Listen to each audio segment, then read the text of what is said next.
Hello guys, इस video में मैं आप लोगों को नेक्स्ट स्ट्रेंथ ऑफ एसोसिएशन जो कि है एट्रीब्यूटेबल रिस्क उसके बारे में बताने वाली हूँ। और फिर नेक्स्ट टॉपिक होगा हमारा पॉपुलेशन एट्रीब्यूटेबल रिस्क जो कि लास्ट हमारा है थर्ड स्ट्रेंथ ऑफ एसोसिएशन।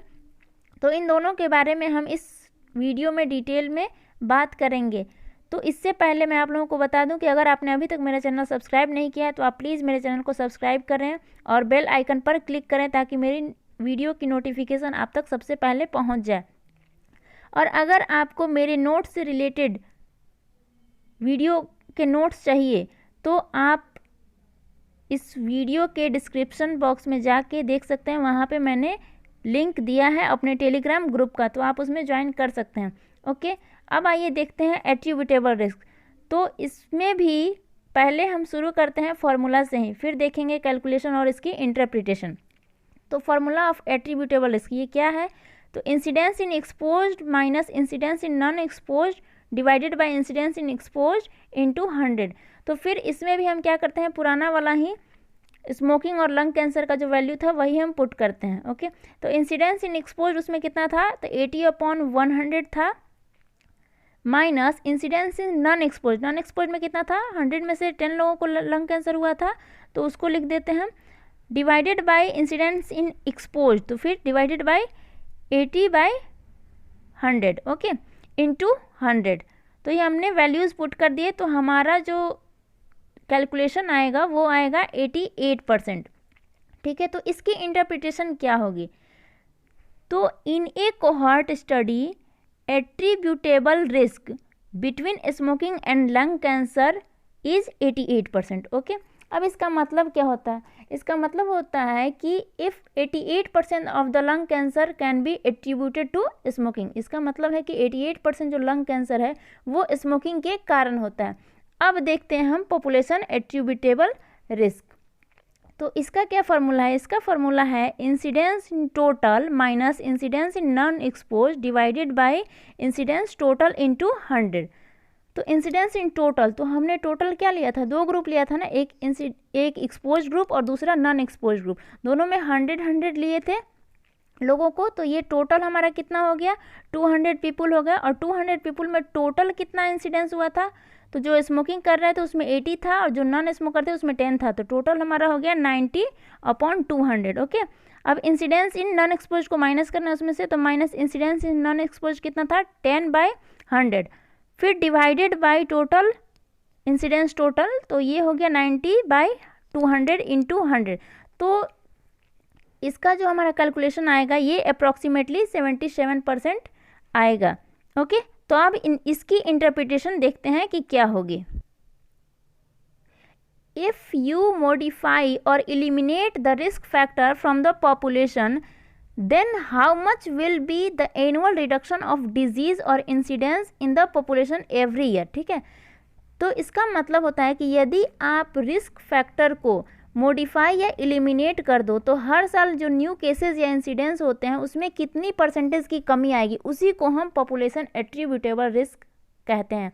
ठीक है, तो यहाँ हमारा पॉपुलेशन एट्रीब्यूटेबल रिस्क जो है वो कितना आया है, अप्रॉक्स 77%। मीन्स अगर आप स्मोकिंग को मॉडिफाई या एलिमिनेट कर दो तो हर साल जो न्यू केसेस होते हैं या फिर जो इंसिडेंट्स होता है लंग कैंसर का उसमें 77% की कमी आएगी, लेकिन बाकी के 23% लंग कैंसर जो है वो होते रहेंगे, क्योंकि लंग कैंसर के और भी अदर रिस्क फैक्टर हैं जिन्हें तो हम एलिमिनेट नहीं कर रहे हैं, फिर कंट्रोल नहीं कर रहे हैं, सिर्फ स्मोकिंग को कंट्रोल किया है, तो फिर 77% ही हमारा केस में रिडक्शन होगा। ओके, अब दोबारा से हम रिकैप्चुलेट करते हैं तीनों को। रिलेटिव रिस्क का मतलब है कि एक्सपोज ग्रुप में डिजीज़ कितनी ज़्यादा है, ओके, नॉन एक्सपोज ग्रुप के मुकाबले में। तो जैसे कि हमारा रिलेटिव रिस्क आया था 8, तो उसका मतलब है कि स्मोकर में लंग कैंसर होने का चांस नॉन स्मोकर की तुलना में 8 गुना ज़्यादा है। नेक्स्ट था हमारा एट्रीब्यूटेबल रिस्क। तो इसमें होता है कि डिजीज़ का कितना हिस्सा रिस्क फैक्टर की वजह से होता है।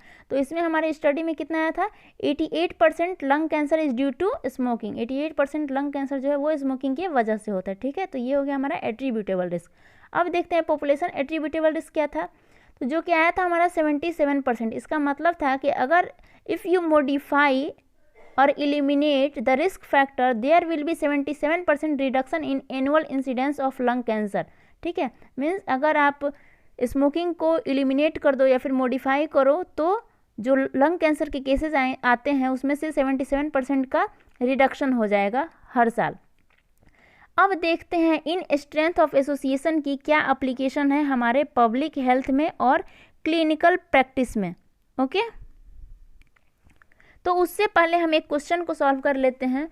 एक क्वेश्चन है कि a female with multiple sex partner have 5 times higher risk of cervical cancer. तो what is its attributable risk.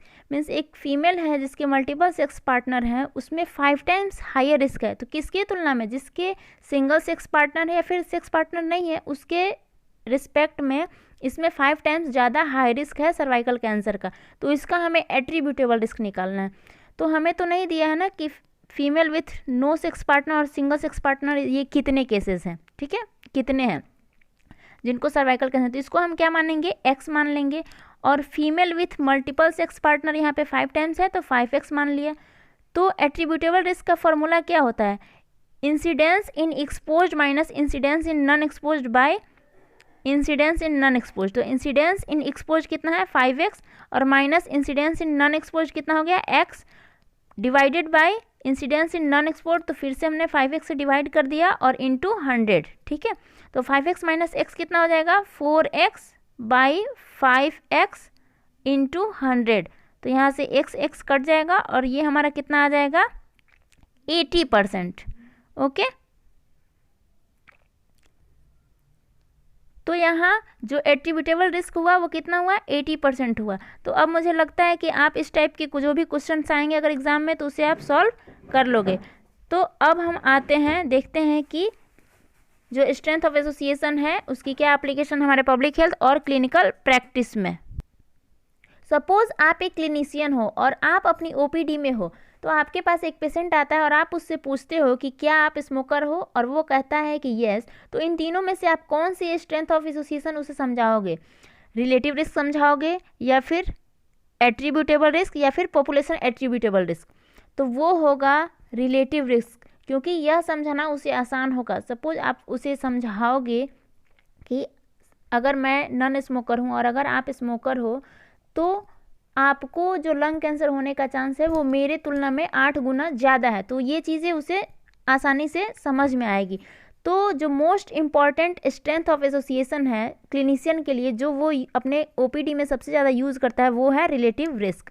Okay, अब देखते हैं एपिडेमियोलॉजिस्ट के लिए कौन सा स्ट्रेंथ ऑफ एसोसिएशन जो है वो मोस्ट इम्पॉर्टेंट है. तो एपिडेमियोलॉजिस्ट का पर्पस होता है मेजर रिस्क फैक्टर को ढूंढना और उसके सहारे डिजीज़ को प्रिवेंट या कंट्रोल करने की कोशिश करना.